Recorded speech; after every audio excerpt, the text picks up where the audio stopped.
পারছো আজকের ভিডিওটি একটু ডিফারেন্ট টাইপের ভিডিও।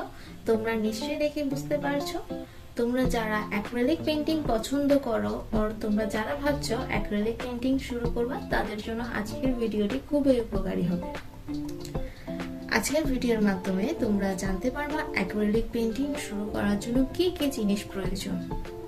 আচ্ছা দেখো, এটি হলো মনমার্টের অ্যাক্রিলিক পেইন্টিং পেইন্ট কালার, মনমার্টের অ্যাক্রিলিক কালার। এটি মনমার্টের 12 ml এর অ্যাক্রিলিক কালার। আমার মতে যারা বিগিনার লেভেলের আছো তারা 12 ml এরটা নিলেই চলবে। তোমরা আগে প্র্যাকটিস করো, দেন তোমরা 36 ml আর 75 ml এর বড়গুলো নিতে পারবা। এরপর আসে আমাদের কি ব্রাশ সেট। এটি হচ্ছে কিপ স্মাইলিং এর আর্টিস্ট ব্রাশ সেট।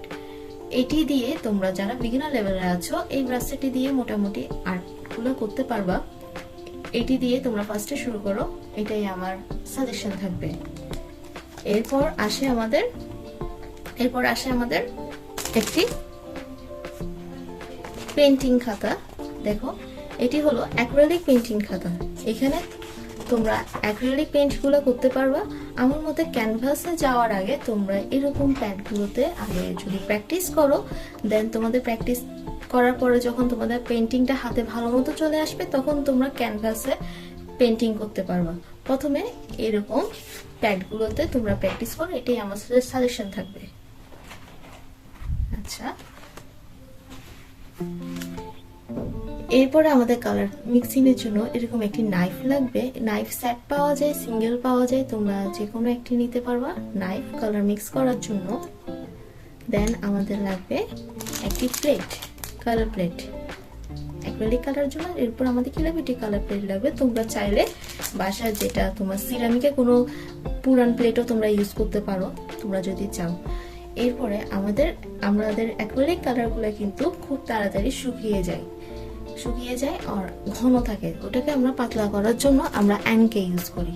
অ্যাক্রিলিক কালারকে একটু পাতলা করার জন্য অ্যানকে ইউজ করি। অ্যানকে ইউজ করলে আমাদের কালারটা একটু দেরিতে শুকাবে এবং কালারগুলো দেখতে অনেকটা সুন্দর লাগবে।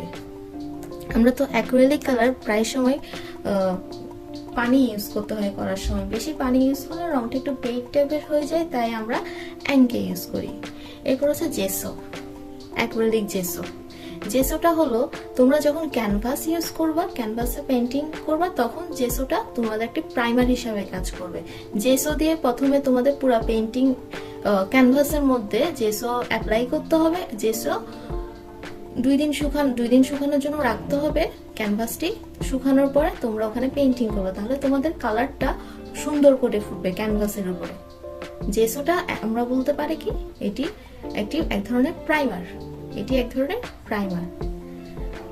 জেসো ছাড়া কিন্তু ক্যানভাসে তোমার পেইন্টিং করা যায় না। জেসো ছাড়া ক্যানভাসে কালার বসতে চায় না সুন্দর মতো, জেসোটা অবশ্যই ইউজ করতে হয়। এরপরে আসে আমাদের ভার্নিশ। এটি ভার্নিশ স্প্রে, এরকম আরো পাওয়া যায়, লিকুইড ভার্নিশ পাওয়া যায়, গ্লিটারি ভার্নিশ পাওয়া যায়। ভার্নিশটা হলো পেইন্ট যখন শুকাবে, আমাদের শুকানোর পরে পেইন্টটা অনেকটা পেট টাইপের লাগে।